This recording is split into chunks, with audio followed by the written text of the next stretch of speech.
morarem em um imóvel bem localizado e sem pagar aluguel. Esta é a realidade de alguns servidores que são deslocados de suas cidades por motivo de trabalho.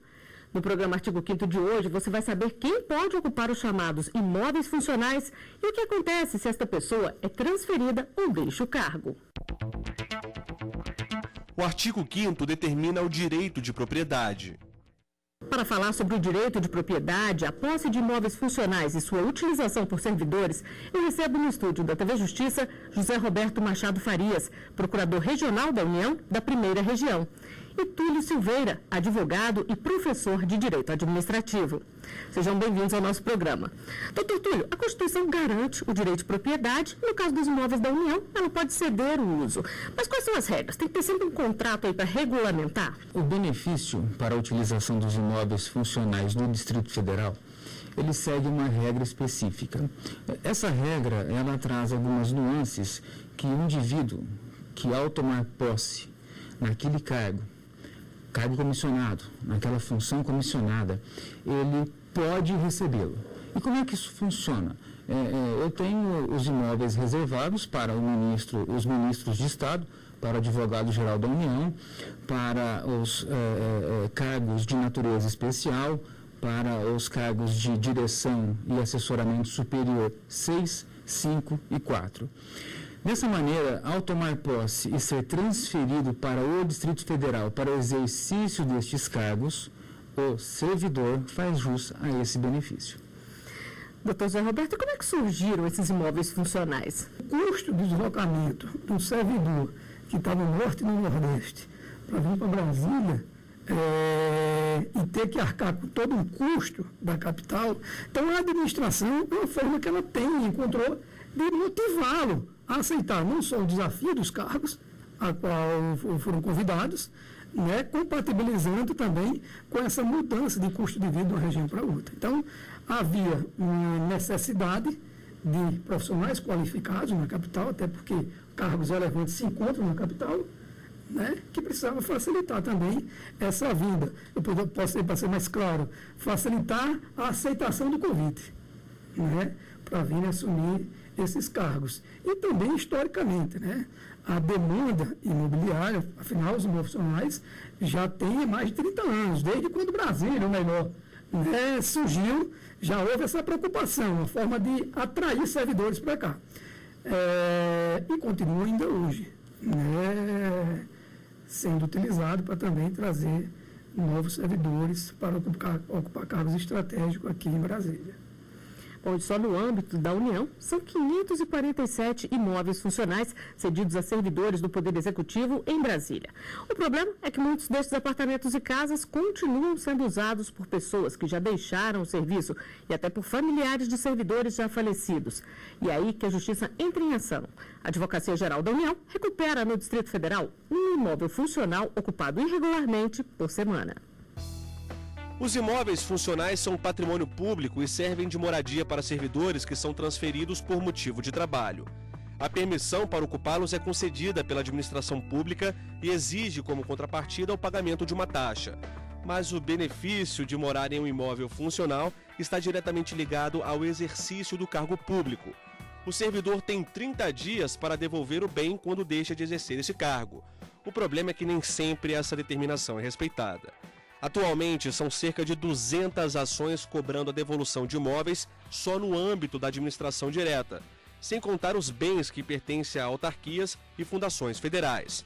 Existem até casos em que os servidores deveriam ter devolvido o imóvel quando se aposentaram na década de 90 e ainda brigam na justiça para permanecer no local. Procurador, como é que esses servidores conseguem ficar tanto tempo no imóvel além da conta? Quais são os argumentos utilizados? A administração tem 30 dias para desocupar o imóvel. O que tem ocorrido é uma resistência a desocupar. Aí vem de argumento de toda ordem. Desde utilizar uma legislação da década de 90, que autorizou a comercialização de imóveis funcionais, foi que houve uma redução acentuada de 90 para cá. A administração colocou a venda, deu o direito de preferência que já ocupava. Só para ter ideia, ainda hoje tem questões na justiça, né, de interessados que ingressaram no imóvel funcional, posteriormente à lei, e que querem aplicar a retroativa. Né? E aí vem todo argumento lógico. O interessado argumenta que tem plano de saúde e não pode ocupar o imóvel naquele momento. Posso dar um exemplo absurdo que nós encontramos nas ações, que já foi observado, porque tem familiares que estudam próximo em colégio de imóvel funcional. Então, é o que tem, são argumentos de toda ordem e que a Advocacia Geral da União vem enfrentando e vem tendo, como já foi apresentado no início, vem tendo êxito. Hoje, desde 2014 para cá, a nossa média de desocupação é de um imóvel por semana. Né? Mas ainda há uma demanda, que eu diria reprimida, que está em discussão. Doutor, a retomada desses imóveis, na maioria das vezes, tem que ser por ação judicial? Cessada a situação do benefício, ou seja, o sujeito foi exonerado, foi demitido, o sujeito faleceu, tá? O sujeito foi desligado, foi transferido para outra unidade da federação. Então, cessada essa condição, a retomada do imóvel independe de notificação administrativa ou judicial. O que ocorre? A nossa legislação estabelece, cessada a situação, o sujeito, o indivíduo, o ex-servidor, tem até 30 dias para desocupar o imóvel, independentemente de notificação administrativa ou judicial. Fim desse prazo, se ele naturalmente, se ele livremente não dispor do imóvel, a União aí então deverá adotar as medidas necessárias, emitir-se na posse, né, porque ela foi esbulhada, se nós pararmos para pensar, ela foi esbulhada e ela precisa retomar a posse desse imóvel. Aí sim, a União, se o ex-servidor não livremente desocupar o imóvel no prazo de 30 dias, a União vai ingressar com a ação de reintegração de posse. E nesse caso, procurador, cabe indenização e cobrança de multa? Sim. Deixa eu aproveitar ainda um complemento. A União, nesse processo, através da Advocacia Geral da União, atua nos dois polos. Ora, como autor da ação, numa reintegração de posse, na medida que, vencido o prazo de 30 dias, da notificação não desocupou. Ora, quando o interessado, o ocupante, verificando que o prazo está se vencendo, ele aciona a União, seja para invalidar o ato, que vai demorar ainda mais, a desocupação. Então, hoje, as ações de Advocacia Geral da União atuam tanto de forma proativa, quando entra com a reintegração de posse, como de forma passiva, né, defendendo o ato da administração que determina a desocupação. A questão da indenização passou a ser argumento e fundamento da atuação da Advocacia Geral da União na atuação proativa. Começamos a defender essa tese, que a partir do momento que há um reconhecimento do esbulho, a administração tem que ser indenizada. E o fundamento é para evitar o enriquecimento sem causa. Diga-se passagem, o enriquecimento sem causa se dá através do benefício direto do ocupante, porque ele está deixando de arcar com o recurso dele no imóvel particular, em prejuízo da União, que poderia ter um agente público que está aqui no interesse da administração ocupando imóvel. E a administração está pagando auxílio moradia, porque não tem imóvel à disposição, porque o imóvel está ocupado irregularmente. Então, a partir do momento que há um reconhecimento do esbulho, é necessário o reconhecimento da indenização da União, porque senão vai haver um enriquecimento sem causa do ocupante. Bom, e a nossa equipe foi às ruas para conferir o que as pessoas querem saber sobre o tema. Vamos ver a primeira pergunta. Eu gostaria de saber se as pessoas que moram em imóveis funcionais têm que pagar alguma taxa por isso. Procurador, de quanto é essa taxa e a quem ela é paga? Tem que pagar o imóvel. Essa taxa varia, ela não é prefixada, né? Isso decorre também do próprio imóvel, né? Seja a extensão do imóvel, metro quadrado, né? Então, não é um valor fixo, né? Mas é o pagamento da taxa. Comumente, essa taxa já é recolhida em folha. Né? Para evitar que não pague, né? Para evitar, né? O risco que tem quando é o ocupante que não tem nenhum vínculo efetivo com a administração, mas é um cargo de natureza precária, um cargo de direção somente superior, a pessoa perpetua ali o período do esbulho e depois para recuperar esse recurso na indenização. E quando a taxa não é vinculada ao vencimento, se ela não é paga, isso pode ser um motivo para se perder o direito ao imóvel? A taxa é condicionante, ele tem que pagar. É uma das condições para ele estar no imóvel. Se se torna inadimplente na taxa. Se por exemplo, ele ficar por mais de 3 meses sem recolher a taxa de ocupação, isso já é um motivo para que cesse o direito ao benefício do imóvel. Inclusive, boa lembrança, doutor Túlio, também nas taxas particulares, mesmo de condomínio. Pois é, nós temos uma pergunta sobre isso. Vamos ver aqui. Nós temos uma dúvida para ser respondida pelos nossos convidados. Vamos conferir. O que acontece se o morador do imóvel funcional não paga a taxa de condomínio? Bom, você já começou a adiantar aqui. Então, condomínio é responsabilidade de quem está lá ocupando o imóvel, né? Todas as taxas de condomínio, de água, luz, né, taxa de iluminação, tem que estar em dia. Se fica inadimplente, transcorrido determinado período, 90 dias, então melhor inadimplente 3 vezes, né, consecutivas, aí já deixa de atender uma das condições para permanecer no imóvel. Doutor Túlio, quem é acionado geralmente quando o morador não paga essas taxas? É o dono do imóvel, no caso a União, ou o próprio morador? Nós temos a situação onde eu tenho um imóvel total pertencente à União, onde o rateio é feito água, luz, gás, e qualquer tipo de despesa, e aí o morador é acionado diretamente, por quê? Porque nós temos o rateio ali no prédio que é integralmente da União. Na outra situação, onde eu tenho um prédio, um condomínio vertical, por exemplo, onde tem apenas um apartamento, e aí o sujeito não paga em dia as taxas condominiais, primeiro ele vai ser acionado e a União também será acionada. Só que aí é aquela situação, né? Ele é responsável direto pelos encargos que decorrem daquela cessão de uso. Então ele tem a obrigação de quitar. E aí, se a União for acionada, a União com certeza ingressará com o regresso em relação a esse servidor. E mais um detalhe que esse servidor tem que tomar cuidado, né, doutor? Se ficar verificado alguma inadimplência, um processo administrativo disciplinar pode ser instaurado para avaliar a inadimplência dele. Além daqueles que o artigo 116 e 117 da 812 dispõe, essa condição faz com que ele também possa responder por uma sindicância administrativa. Nós vamos a um rápido intervalo. Artigo 5º, volta já.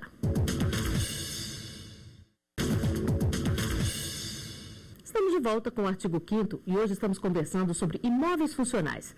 Aqui no estúdio eu recebo Túlio Silveira, advogado e professor de Direito Administrativo, e José Roberto Machado Farias, procurador regional da União da Primeira Região.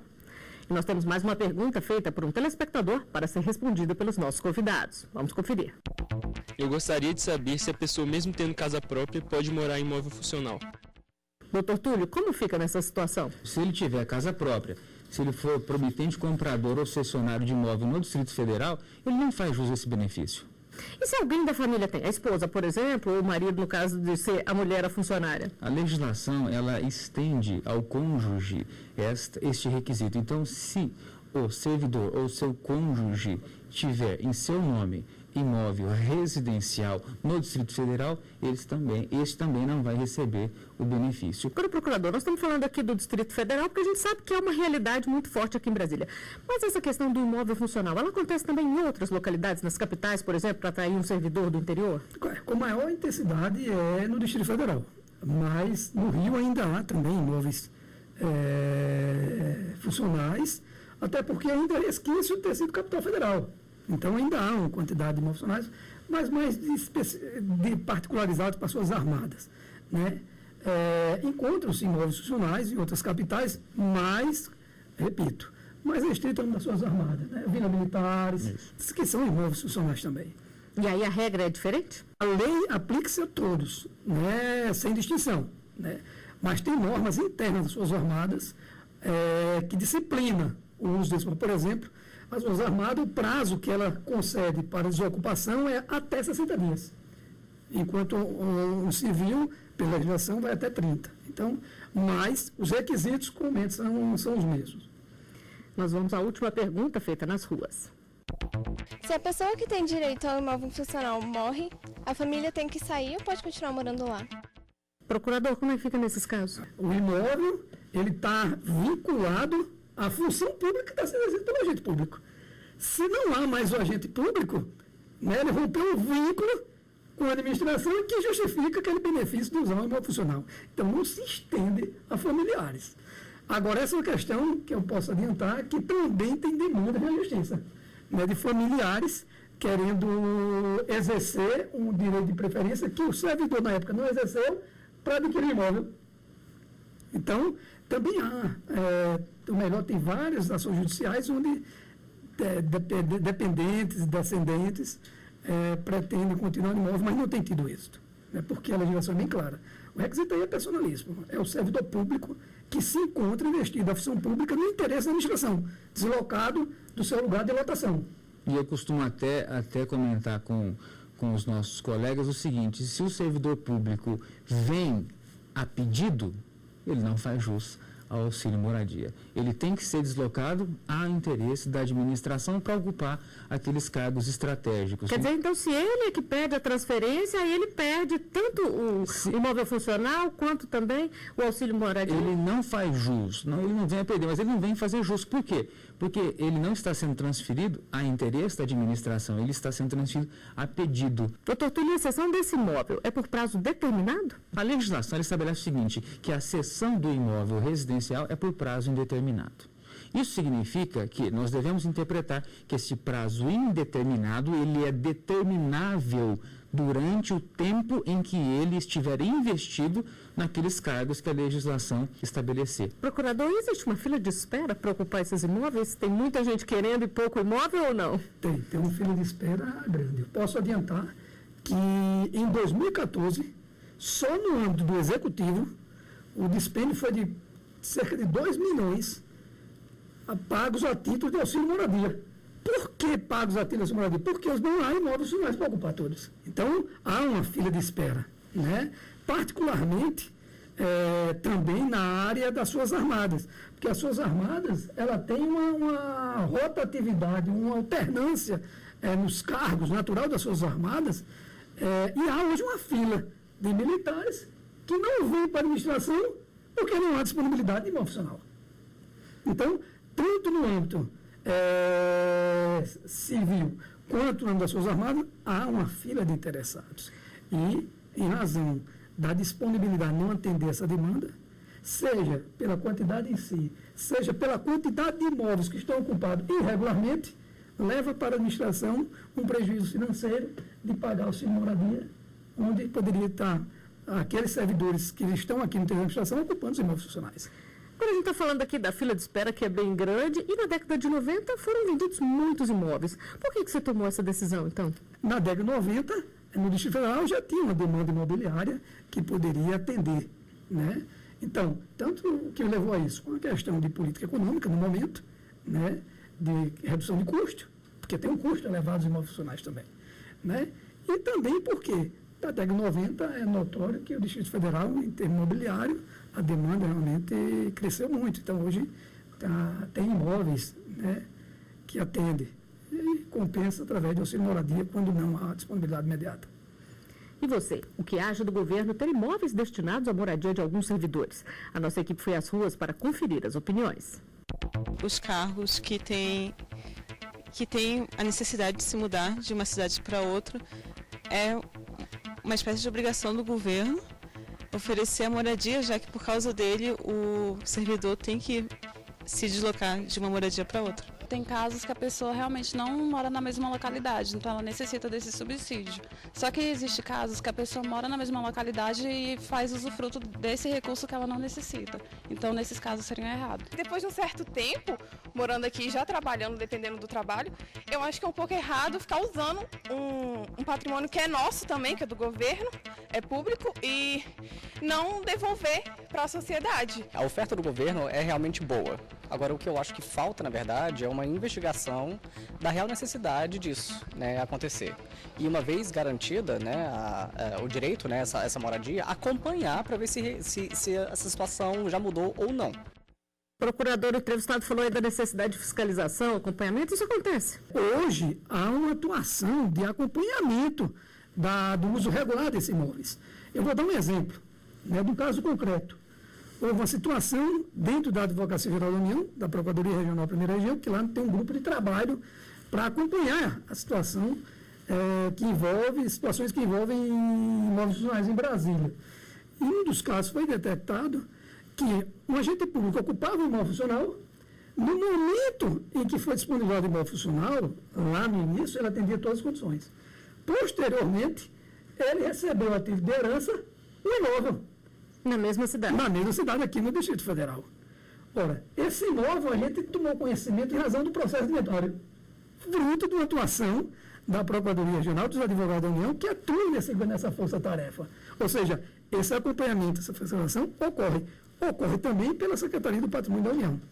E ampliando o leque, a atuação que envolve imóveis funcionais não fica restrita a imóveis sob gestão do Poder Executivo, mas também do Poder Judiciário, também do Ministério Público, como também do Poder Legislativo, né? Ampliando o leque. Essa atuação que se dá não é restrita aos imóveis administrados pela Secretaria do Patrimônio da União. Eu pude acompanhar o trabalho que a Secretaria de Patrimônio da União vem fazendo, e eu percebi o seguinte, que ela vem buscando cada vez mais dar à sociedade informações gerenciais necessárias para que a própria sociedade faça o acompanhamento. Então, se qualquer cidadão pode acessar o site da Secretaria de Patrimônio da União e lá ajudar a fiscalizar. E lá tem a relação de todos os imóveis que a Secretaria é gestora, é responsável, tem os endereços. Então, esse controle, além de muito bem feito, diga-se de passagem pela AGU, a Secretaria de Patrimônio da União também está fazendo, e a sociedade também fica convidada a participar e apresentar aí os seus pedidos, né, as suas solicitações. Só para a gente encerrar, então, uma última informação aqui. Se a pessoa faz uma melhoria ali na casa, ela tem que pedir autorização, ela tem indenização depois por isso? Como é que funciona? Nós temos duas situações. A primeira delas é quando a Secretaria de Patrimônio da União autoriza a benfeitoria. E o pagamento ele pode se dar de diversas formas. A mais usual é que seja feito um abatimento na taxa de ocupação. Mas há a anuência da Secretaria de Patrimônio. A segunda, que às vezes também acontece, é quando o beneficiário realiza a benfeitoria, mas sem solicitar a autorização da Secretaria de Patrimônio da União. Nesse caso, a benfeitoria não será indenizada para o beneficiário. E esse beneficiário pode ter problema por fazer isso, procurador? A questão se aplica também em iniciativa privada, né? Quando se loca um imóvel... Você não pode mexer sem avisar. Isso mesmo, tem que pedir autorização do logador. A situação, nesse caso, é a mesma, para ser bem direto, para facilitar o entendimento, é a mesma. Então, a administração tem que ser consultada se ela autoriza aquela intervenção ali, seja uma benfeitoria ou uma obra necessária, mas ela tem que ser consultada. Caso contrário, vai assumir o risco. Até porque, né, doutor, se nós pararmos para analisar que aqui em Brasília nós temos muito condomínios verticais. Então, vamos imaginar que uma intervenção venha a abalar a estrutura e a segurança da edificação condominial. E aí, quais serão os efeitos? Então, tem que haver realmente essa autorização, pois o que é combinado não sai caro. Boa parte dos imóveis são imóveis da década de 70. Então, que muitas vezes se quer ter a planta. Então, intervenções podem levar a prejuízo em toda a estrutura e aí a União não pode suportar isso. Quem fez correu o risco. E o senhor falou aqui de imóveis antigos. Quem é responsável pela manutenção? A União, que é proprietária? A maior parte dos imóveis funcionais em Brasília, ela se encontra na gestão da Secretaria do Patrimônio da União. Mas o Judiciário tem imóveis funcionais e aí ele faz a gestão.